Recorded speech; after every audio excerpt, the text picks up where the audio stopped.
kayong tanan mga kaigsunan, and then aniaw na usab kita sa ato ang pamalandong sa Ebanghelyo sa Domingo.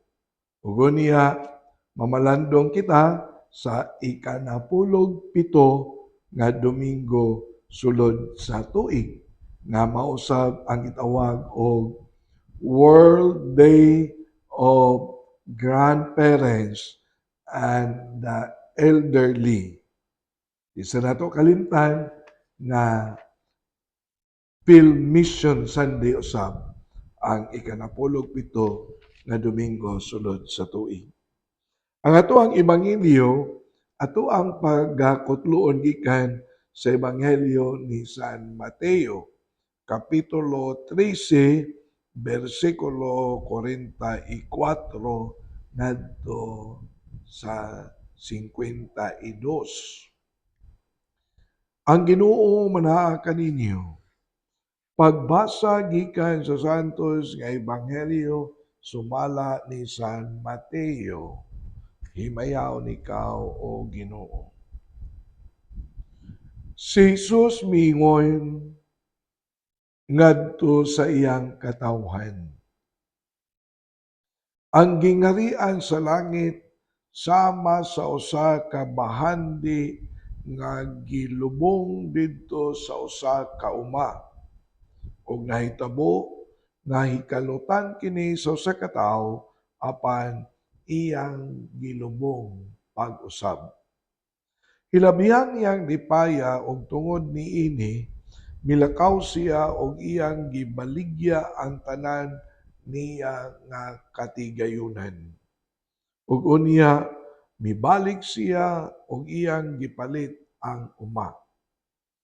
Ang gingarian sa langit sama usab sa usa ka negosyante nga nangitag maanindot nga mga mutya.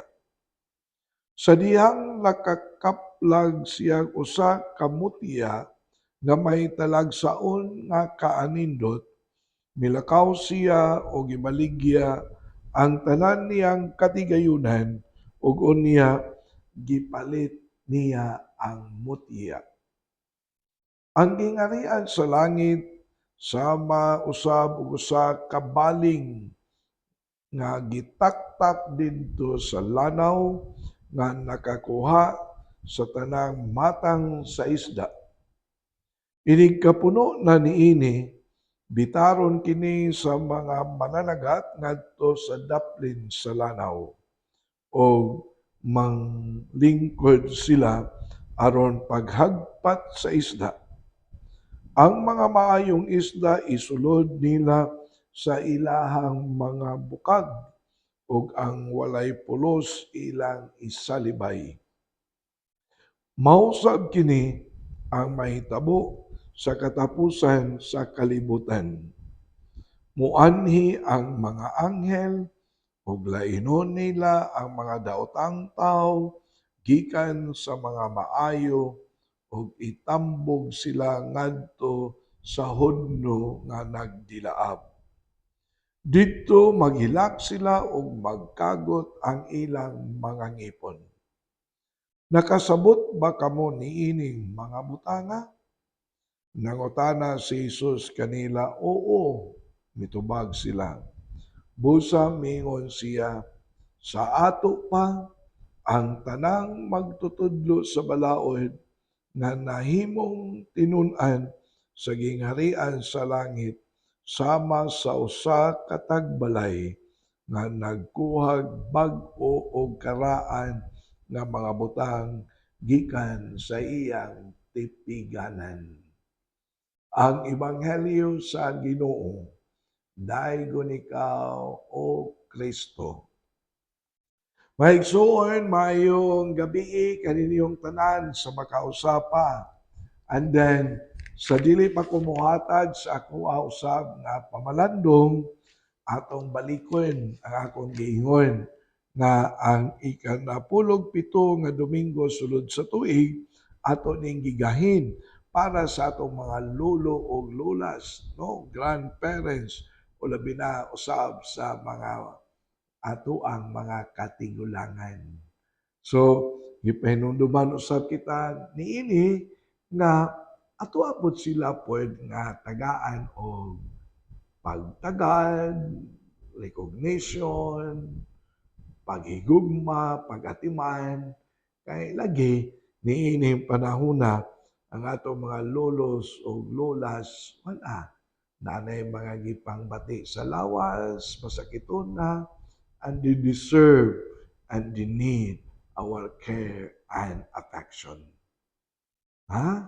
Nindot sad. And then, sila biya gyud ang atoa gyud nga matawag nato nagatiman sa diha nga kita gagmay papod. And then ako na pong gingon, Film Mission Sunday usab ang ikanapulog pito nga Domingo sulod sa tuig. Mao na nga ato pong iampo ang ato mga kaigsunan labi na ato mga kaparian nga tuwa sa laing nasod ng mga Pilipino nga naghimo sa ilang misyon ato sang iampil sa pag-ampo og dinipod sa Pilipinas og sa kadausa-usab kanato labi na sa tanan ang mga misyonero na nagsangyaw sa pulong sa Ginoo niya sa mga misyonero nga duna say mga kalisod kay gilutos o uban pa dili ba? So ato yapon sila gyud nga iampo kay Film Mission Sunday. Arita sa ato ang ebanghelyo, ang ato ang ebanghelyo nagisgot og lain na pod nga sambingay. Tulo ka sambingay nga naghisgot sa pag-ingon nga ang gingharian sa Dios usa ka bahandi kuno nga angayan nga pangitaon, angayan nga angkunon, bahandi nga naa ang kabililhon niini. Mao na tulog yun ka matawag na to kasambingay. Ang sambingay sa bahandi nga gilubong dito sa uma, o ang sambingay may tungod sa perlas nga nakit-an unya gipalit, mahalon, o ang sambingay usab sa matawag na to baling nga gitaktak dito sa lanaw. And then, arita sa mensahe sa ingon, ang gingharian sa Dios usa ka bililhon, mahal na bahandi. Sa ato pa, kung usa kini siya ka bahandi, nindot usab kaayo sa nga tanan nga mao gyud ni kanunay ang maghari sulod sa ato ang kasing-kasing. Kay unsa manggod ang naa sulod sa kasing-kasing, mao masan ni ang mapakita sa ato asab nga kinabuhi, sa ato ang personalidad, sa ato ang kinaiya o sa ato pong interaction ngadto pod sa atong isig katawo, dili ba? So mao ni ang matawag nato og ang sambingay nga gisgutan sa ato ang ebanghelyo karon, bililhon. And then ang ebanghelyo mingon gitaguan apan gibalik, then tungod naa ang kalipay, excited nga moangkon, gibaligya ang tanan aron maangkon ang maong bahandi. Then ang tanan nga iyaha iyang gi-give up just for that treasure, for that pearl nga matud pa sa ebanghelyo. That's how precious ang mao nga bahandi.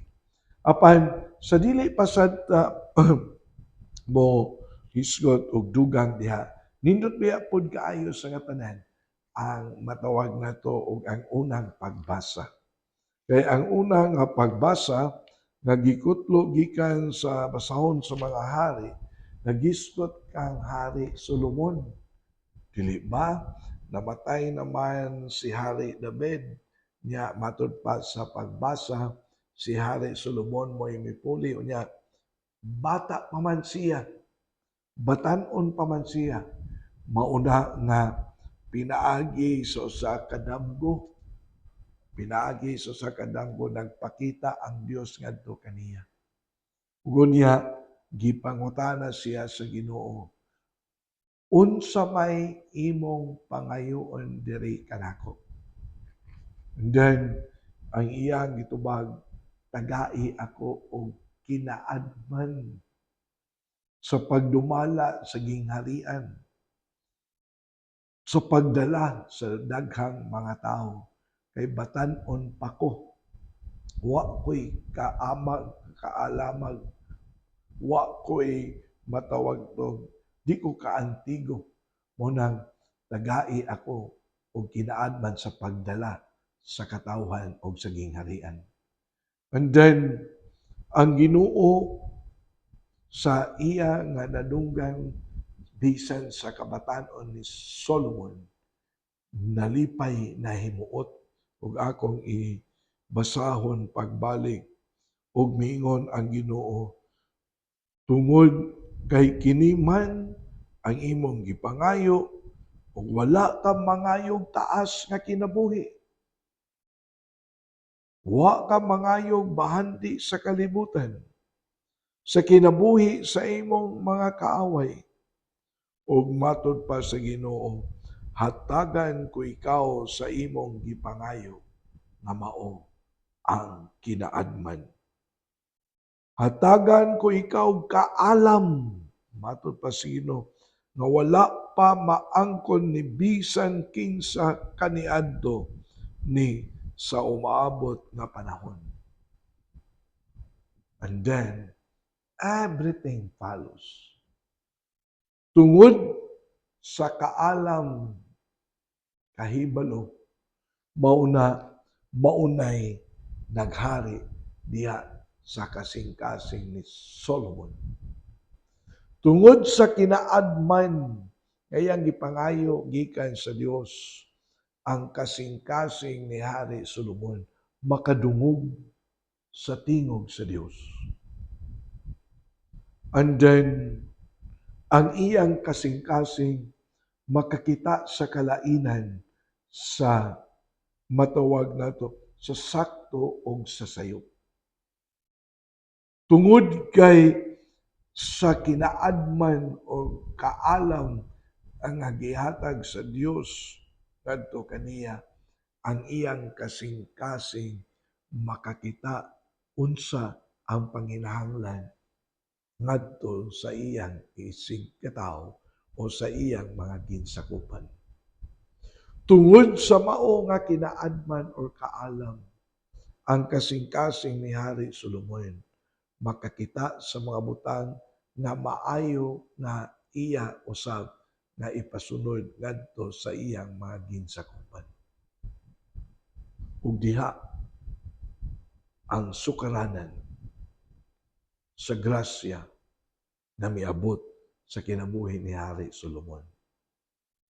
Dili ba ang history moingon golden era ang panahon ni Hari Solomon sa Israel? Mausab kini ang nindot nga dagway nga sa atua pod nga mensahe sa Ebanghelyo. Kung ugaling ang gingharian sa Dios mao'y maghari sulod sa atua nga kasing-kasing, ug ato kining itandi sa usa ka tinuod nga bahandi nga bililhon, kung atong ipatagaan og bili sama sa usa ka bahandi ang gingharian sa Dios nga atuang tagaan og dako nga luna sulod sa atong kasing-kasing, ang mao nga gingharian sa Dios, kaalam sa Dios, makadungog kita kanunay sa tingog sa Dios. Dili ba? Our sound conscience is the voice of God. I said sound, form, conscience is the voice of God. Kung ang gingharian sa Dios, ang mensahe sa gingharian sa Dios, mao'y maghari sulod sa atong kasing-kasing, makadungog kita sa tingog sa Dios. Makakita kita sa kalaway o sa kaayo sa butang nga atoa nga himuon. We can always see the malice of sin. Kung ugaling ang gingharian sa Dios mo'y maghari sa atong kasing-kasing sama sa usa ka bahandi, and then all our energies, all our what we call these thoughts and matawag na to og panghuna-una atong ibubo isentro ngadto sa gingharian sa Dios sulod sa atong kasing-kasing mao na makakita kita kanunay sa kaanindot sa pagpangalagad ngadto sa uban kay ato mang makita nga sila nagkinahanglan sa atong tabang. Dili ba? Mao na nga kung ugaling ang gingharian sa Dios o ang presensya sa Dios, ang kaalam sa Dios, mao'y maghari sulod sa ato ang kasing-kasing, mauna, as I have said, we can always see the malice of sin. And talking about the malice of sin, kanang gingon kahugaw, kalaway, kabati sa mao nga buhat nga bation kita og kaluod kay lagi makita nato ang giingon as I have said, the malice of sin. Mao na sa TikTok katisismo, di ba? Kada Miyerkules, sa ako ang TikTok katisismo, ang ato ang katisismo miingon, kung ang Espiritu Santo naa dakong buhi sulod sa atong kasing-kasing, mauni ang mupahigmata, mauni ang mupukaw sa ato ang gasa sa pagtuo na gihatag sa Dios diri kanato. Mupukaw, mupagmata. And then, mausab kini ang mupaila sa ato ang tinuod na kinabuhi. Kinabuhi diha sa Dios. Mauna nga ang gingharian sa Dios that has always been talking here should always be looked at as a great treasure in our life and should dwell always in our heart. Mao ni nga kung unsa ang naa sulod sa atong kasing-kasing, mausab ka na ang mugawas sa atong baba. Dili ba nakadungog mo ni ana? Dili ang mosulod sa baba sa tao ang makapahugaw kaniya. Dili.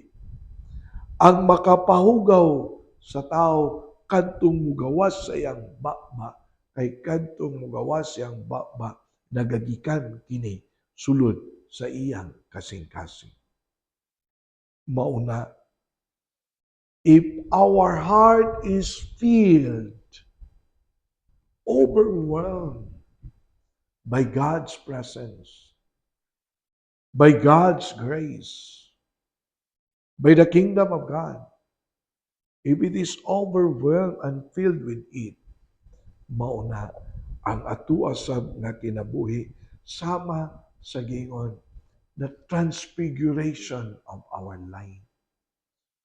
Muhayag sad kita sa grasya sa Dios. Mupakita usab kita sa presensya sa Dios ngadto sa uban. Mauna nga ang gingharian sa Dios usa ka bahagi. Bililhon, mahal, importante sama sa gisgutan sa ebanghelyo. Ug mao kini ang ibutang papuy-on sa atong kasing-kasing. Sama kang Hari Solomon, wa siya mangayo og taas nga kinabuhi, wa siya mangayo og makalibutanon nga bahandi. Ang kinaadman sa Dios, ang presensya sa Dios, ang grasya sa Dios, maoy iyang gipangayo. o gikahimutan sa Dios. Kung gusto kita nga kahimutan sa Dios, atong ibutang ang gingharian sa Dios sulod sa itong kasing-kasing sama sa usa ka tinuod nga bahandi. Anila sa takotob, ug unya atong iampo atong mga kaigsoonang mga masakiton. Among lang itong amahan panalangini kanunay nga among mga kaigsoonang mga masakiton. Ayuha sila silang tagsa-tagsa ka mga balatian o sakit. Kining tanan among gipangayo pinaagi ni Kristo among Ginoo. Amen. So mga kaigsunan, ani lang sa takutob nga magkita na punta sa sunod na Sabado. Samang takna alas 6 sa gabi sa to ang FB account Archdiocese of Cebu Catechetical Ministry. Nya kini si Father Joseph Intig ang kanunay nga naguban kaninyo ngini ato ang pamalandong sa Ebanghelyo sa Domingo. Ang Diyos magpanalangin kanatong tanan sa kanunay.